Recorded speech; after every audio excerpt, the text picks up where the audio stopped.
Hello everybody, and welcome to Storm Reads, and it's time for the daily reading vlog.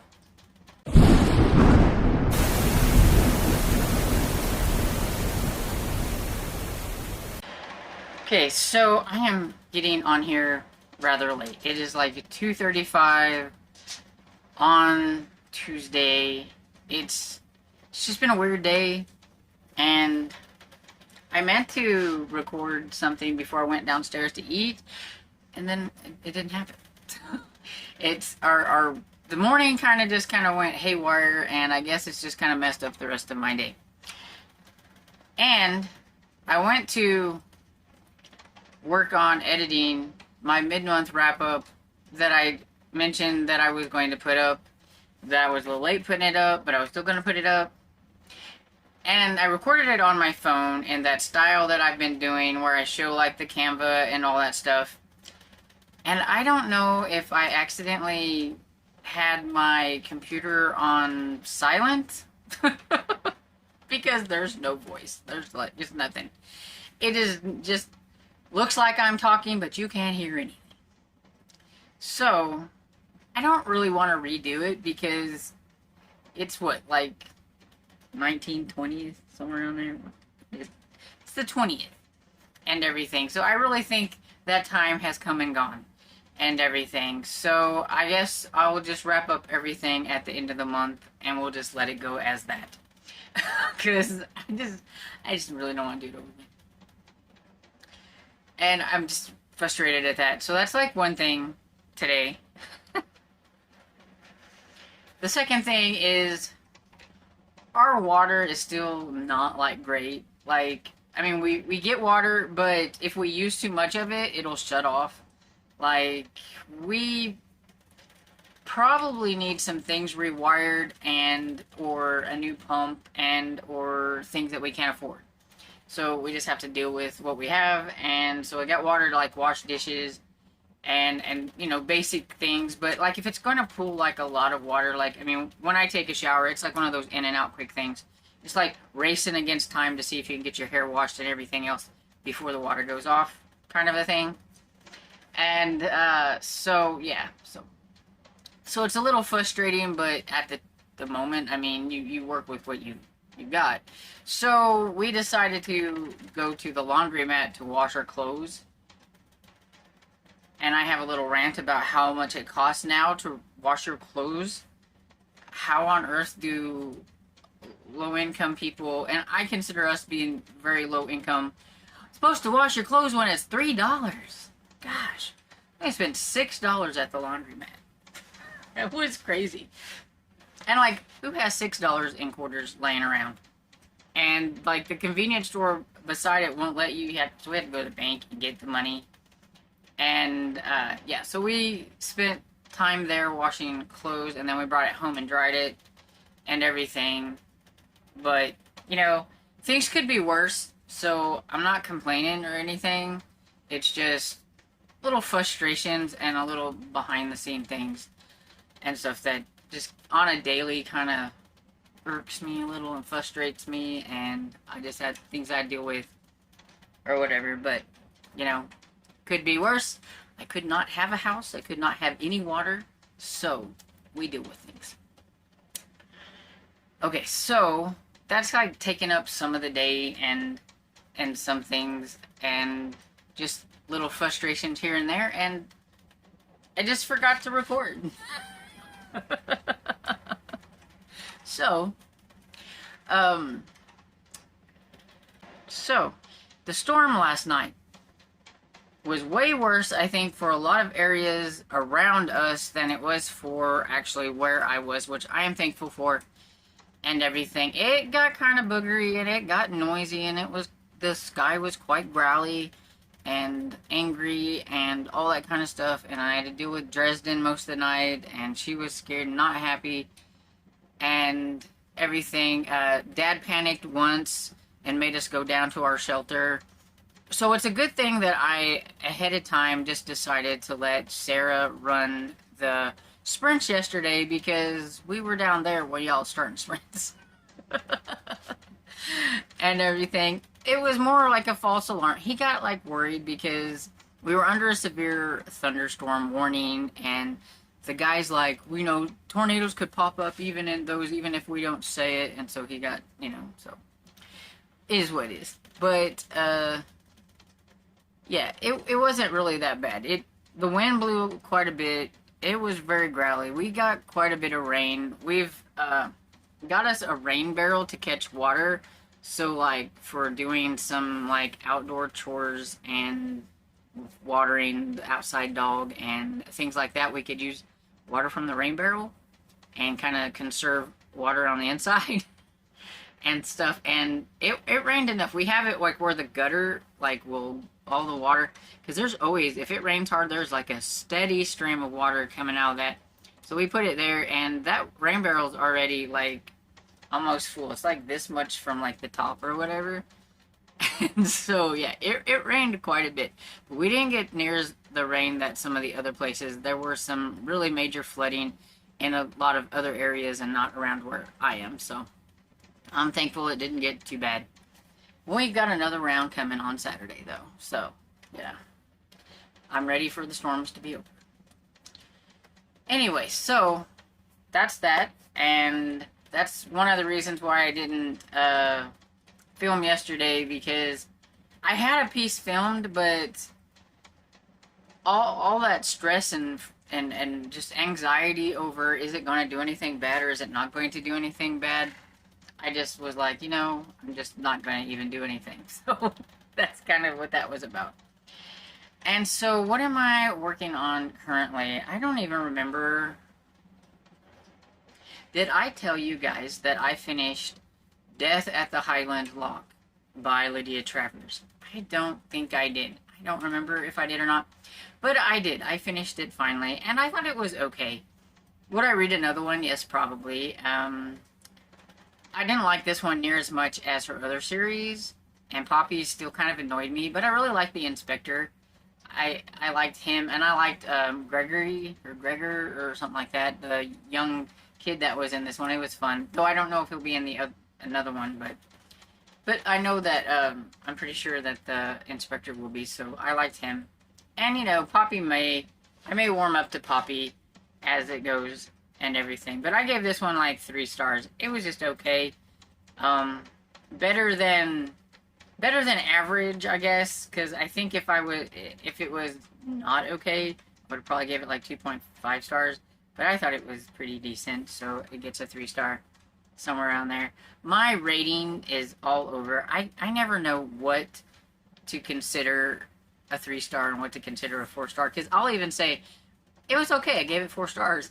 So I think I have different versions of okay. But anyway, I did enjoy it overall. I kind of had a feeling I knew who the killer was, but I had a few choices, and it was one of my choices at least. So at least there was that. But I thought the mystery was fairly decent. My one complaint is it did kind of spoil me for book number 4 and the other series that I hadn't read yet, which is why you should read series in order, or even spin-offs, I guess, because, see, I knew this was a spin-off, kind of, because it mentioned the McIntyre, is it the McIntyre? Maud McIntyre, yeah. The Scottish Ladies Detective Agency, which is her other series, which only has 4 books, and I just happened to not have gotten to the 4th one yet. And so it was a relationship thing, which I kind of knew was going there, but it kind of like surprised me at the same time because I haven't read that book before. And so I was like, oh, see, this is why people complain, because I want to go in order. That's why. It's okay, I guess. But, it's a little thing, but still, I had a feeling that there was something different that was happening in book 4 that I was missing because of just some things that were in the story and stuff, so yeah. But anyway, that's my little gripe about that, and whoo, this segment's getting a little long, so let me speed it up. See if I can talk faster. So, the audiobook that I'm currently listening to is Witch in the Woods, I think is what it's called. It is the Serial Killers #1 by Jennifer Kulik. She is the author of the Deadwood series that I enjoy. This is a middle grade horror book. It was not technically on my TBR, but it did pop up on my Libby, and it is a book that I was anticipating, so I went ahead and jumped for it. And so, not technically on the TBR, but it's there now. And then, well, there were segments during the storm when I didn't have Wi-Fi because my father didn't let me know that he unplugged the Wi-Fi. And when I noticed that I didn't have it, we don't have unlimited mobile data on our phones, and so I decided to opt out on messing with my phone and audios and stuff like that. And so I started an ebook, which is called Somewhere... South of Nowhere by Jeffrey Devers. It is the latest book in the Coulter Shaw series. I really enjoy that series, and so this is an anticipated book, and I wanted to get to it, and so I started that, and I think I'm like about 5 to 6% into it or so. I haven't got real far into it or anything. This one's about a levee broke while there were some people trying to cross, which seems very fitting for the time period with all this flooding and everything. But the like levee, and it swept away a family in a vehicle, and Coulter's sister has asked him to try to find the missing people before it's too late, because like I guess they only have a certain amount of time to find them before it could be catastrophic, I guess. And he is the king of finding people. He is the person that show Tracker is based on. It is this series. So Coulter Shaw is Tracker. And so he's like the king of the missing people thing. He's a reward seeker. He does things for rewards and stuff. And so yeah, I'm enjoying that one so far, and that is what I'm reading currently. And hopefully I will read a little bit before I come back on here and wrap things up. But wow, did I talk a lot during this clip, because it got kind of long. So I'm going to get off here. Bye. Good evening, everybody. I'm back to wrap everything up, and I didn't really do a whole lot. So I don't know. Maybe I'm just not feeling like reading today. I don't know, or if it's aftermath of all the anxiety yesterday and everything. I get really bad storm anxiety. I'm not a fan of storms. We did have a tornado, like, take the top of our house off once before. And so, yeah, I just don't like this time of year. And there was, like, one year when I swear we were, like, running to our shelter, like, every time we turned around. And I just think all of that really gave me bad storm anxiety. And so, yeah, I don't know. I've also been watching more videos, trying to find some food ideas and things like that. Tomorrow is going to be our first day shopping with our teeny tiny budget for food, so we'll see how it goes. And hopefully I've gotten some ideas. And I think I'm going to try to do things week by week instead of trying to plan out things for the whole month. That I'm going to try to do like by week, and incorporate like what we have on stock and things that I need to buy, and see how it goes. So I've just been doing that kind of stuff, and I think I've got that in my head too. And yeah, so I just haven't really read anything.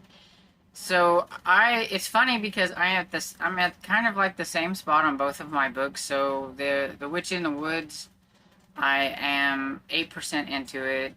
It's about a group of kids who are doing an assignment for school in a town that's called Hazard, I think.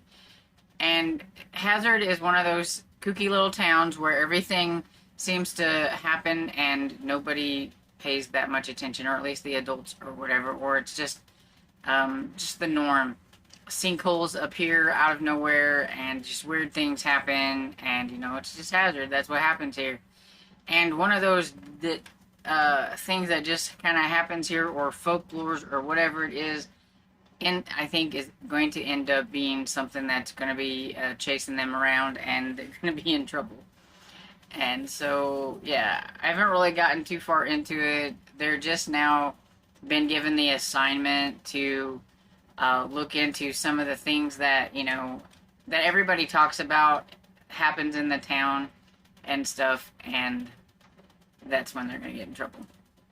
And then the other one that I'm reading, The South of Nowhere by Jeffrey Devers, I am also 8% into that one and everything. So it's kind of funny that I'm 8% into both books. But yeah, so tonight I'm going to be working on what I think I'm going to be able to make. I will probably try to give myself lots of options, cheap options, in case I do get the moody food thing going on, because that's my problem with trying to budget a meal plan, is that I get moody on, like, I can't stick to things. Just like with books, I can't stick to them, and I've told you all that before. I wish I was more, like, organized and had more willpower and more staying power when it comes to certain things like that, but I don't. I'm a little fickle. Everything. But anyway, so yeah, so I didn't read a whole lot, but I did work a tiny bit on both of those and ended up in the same spot, which I thought was funny. And so yeah, it depends on what I decide to do tonight. If I'm on my phone looking for things, then I won't be reading anything. If I'm on the computer looking for things, then the potential for listening is in. But a lot of times I gravitate to my phone for looking for food ideas, but I also look on my phone or on my computer, or I use my computer to write things out on a Google Doc. I'm trying to make my little menu and stuff, so I will be using both, and we'll just see what happens, I guess. But yeah, I don't have anything else to talk about, so I'm going to pop off here. Hope everybody's had a really great day today, and let me know what you're reading or how your day has been down in the comments. And I hope you enjoyed this video. And if you did, please give it a thumbs up and subscribe. And I will see you all in the next video. Bye.